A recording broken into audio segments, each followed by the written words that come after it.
Chainsaw Man, Jujutsu Kaisen, and Hell's Paradise, considered to be part of what is called the Unholy Trinity of manga and soon to be anime.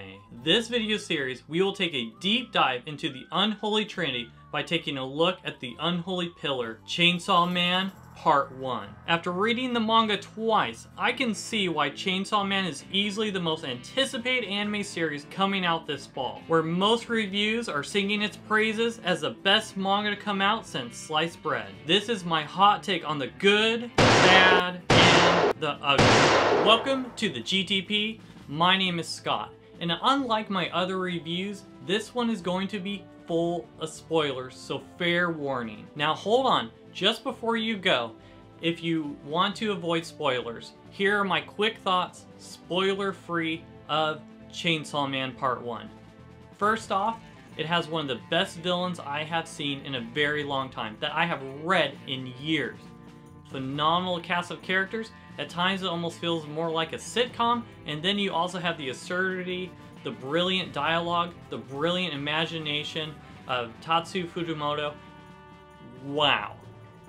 Next, I also have to say about this, it is definitely not for kids.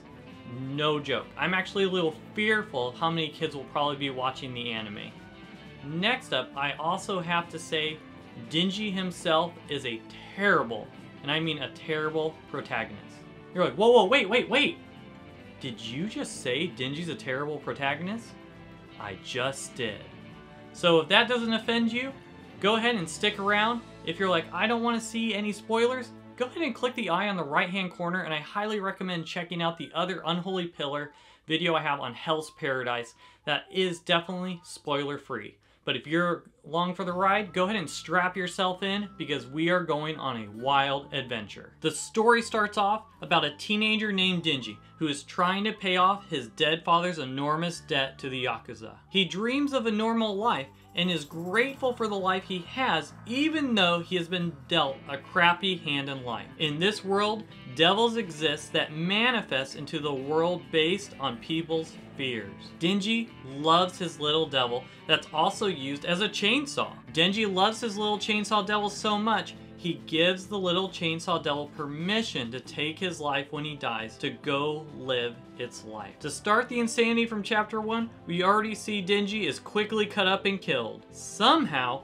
while his corpse is cut into pieces in a dumpster, instead of his devil taking his body, the devil makes a contract instead to sacrifice itself for Denji, and in return, asks Denji to chase his dreams. This transforms Denji from a weak human to now being a full-on powerful devil hunter, half man, half chainsaw. Chainsaw has a great power system, where it's explained that devil powers are as strong as those who fear them, in some way created by that fear. Just to give you an example, a coffee devil would not be very strong as people are not afraid of coffee, compared to maybe the fear of zombies. Fear feeds the devil's power. So let's go ahead and talk about the good. Chainsaw Man.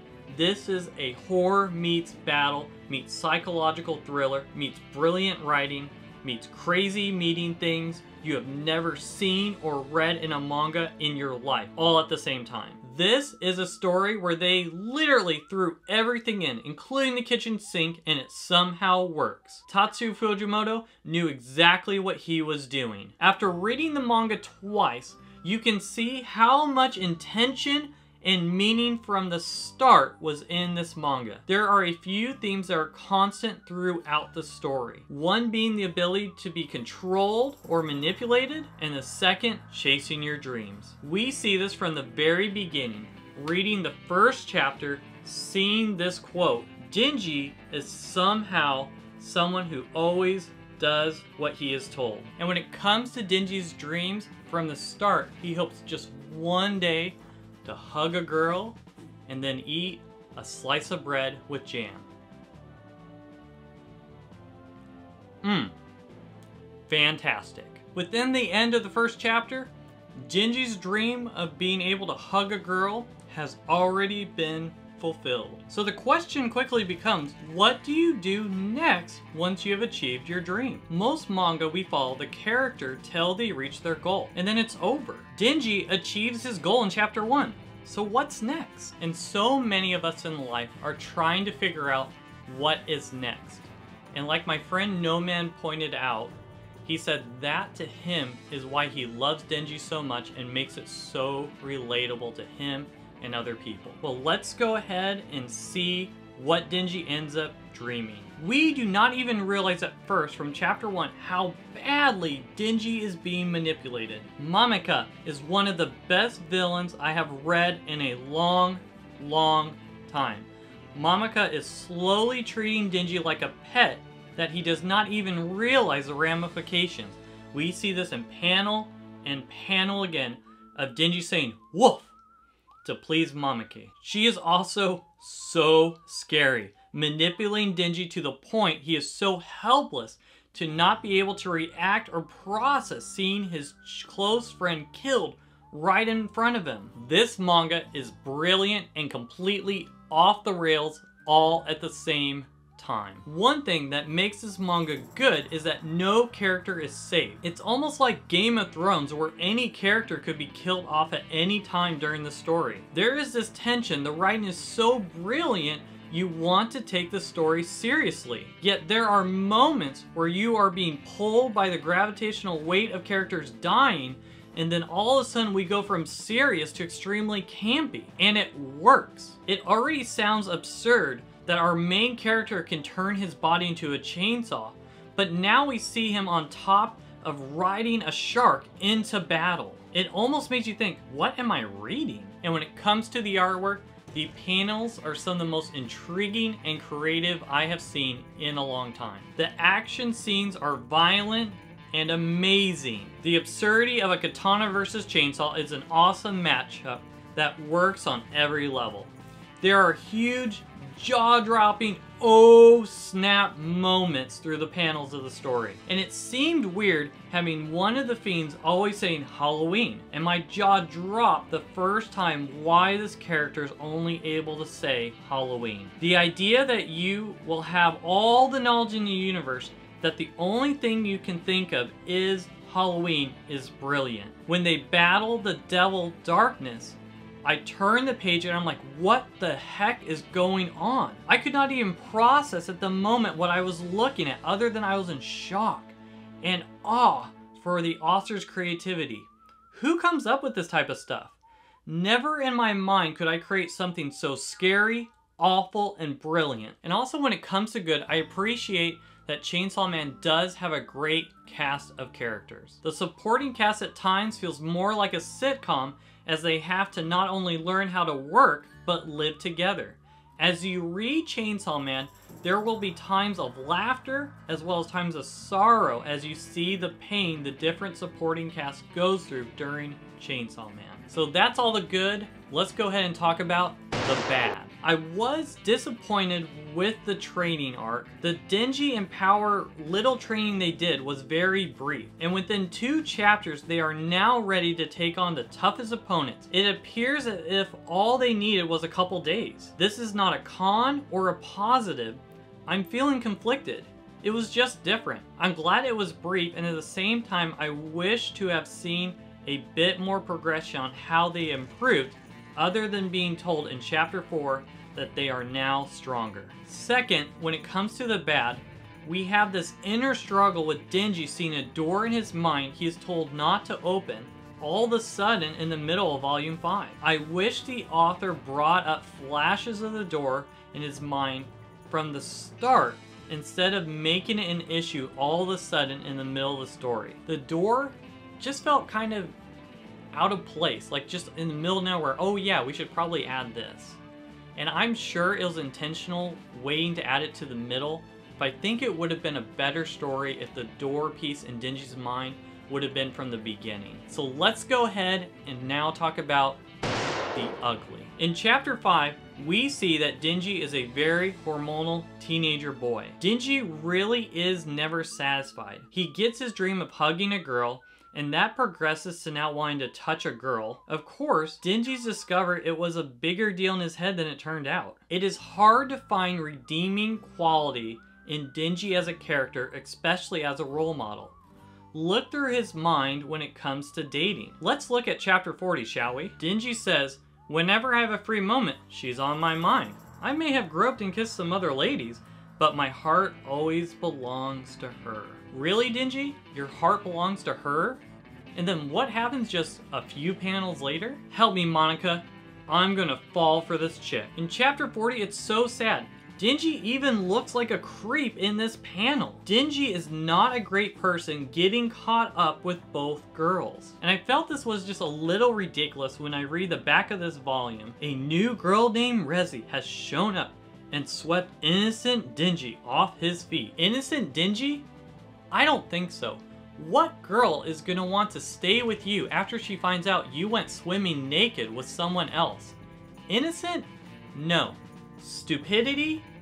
Yes. As Denji discovers what's next, how we achieve our dreams matters as much as achieving our dreams itself. If the how is taking advantage of others, is it really an achievement when you accomplish your dream? And at the end of part 1, Denji's still trying to figure out what he wants next in life. And his conclusion towards the end, Denji says he wants steak and eggs instead of toast with jam, and he wants a ton of sex. I think this is really sad. Denji is even self-aware enough to say he knows it's terrible. And the truth is, Denji is never going to be satisfied. And this path that the protagonist is headed towards is only going to lead to an empty life. And this to me is the most ugly of the story. Denji is a terrible protagonist. Yes, he was given a crappy hand, but he is not someone we should want to follow or inspire to be. Moving on from the ugly, what could be some life lessons that at least we can take from Chainsaw Man? A big key for Denji is the ability to feel loved and valued. This whole story is trying to discover what it means to be validated. What does it mean to be welcomed and be accepted? The Chainsaw Devil loved and accepted Denji for who he was when he had nothing to give. In some ways, Denji did not need anything more. If we are constantly chasing the need to feel accepted by others, we are going to end life in disappointment. Denji was already loved by his Chainsaw Devil. Denji needed to discover that it was okay to love himself. Denji was not able to love himself due to his own past. He did not find value in himself. Denji tried to fill that need by the approval of others. He felt if he had a girlfriend, he could find his value. Denji was even willing to be treated literally like a dog if that meant being accepted. It was not till he was free from the control that Denji was able to love and accept himself. It is important that you can love yourself, and you should not live for the approval of others. You being you should be just enough for someone to care about you, to value you. We shouldn't have to change who we are to be able to feel loved, welcome, and accepted. So the age rating, if you cannot tell from this review already, this is not for kids. Strong sexual and heavy adult content, graphic violence. The anime is going to be one of the most popular series this year, which is only going to project Chainsaw Man into more popularity. And my fear is a lot of kids are going to watch/read Chainsaw Man if they had not already. Now the manga does say ages 16 and up, and my hope for this review, if you are a parent, watch or read the manga first before your child is allowed to read or watch. Even if you're okay with having your teenager watch/read Chainsaw Man, have a conversation with them first. Talk about your family values and the type of people you inspire to become. Chainsaw Man can be taken as entertainment, but not strive to become someone like a protagonist Denji. So let me go ahead and share with you the GTP rating for Chainsaw Man. This is a masterpiece, and it is well thought out even if I'm not a fan of some of the direction. It amazes me how this idea of being so obedient like a dog from chapter 1 comes completely into full circle at the end of the manga series. With that said, I'm giving Chainsaw Man a GTP rating of 8 out of 10. It is one of the most outlandish, crazy stories I have read in a long time with a phenomenal villain.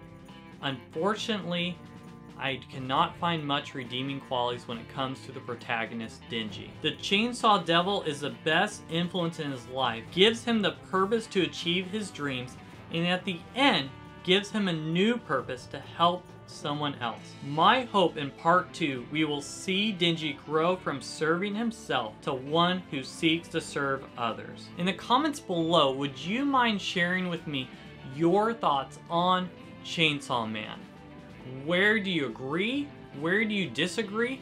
This is just one reviewer's opinion of this story. And if you'd like to see more content like this, and you've not done so already, would you like, comment, and subscribe to the channel? That helps others know about this thriving community that we are building together. If you're curious of my review, what do I like more, Chainsaw Man or Hell's Paradise? Go ahead and click that video that you see right there. That will go ahead and take you to Hell's Paradise. Love to hear your thoughts from that review as well.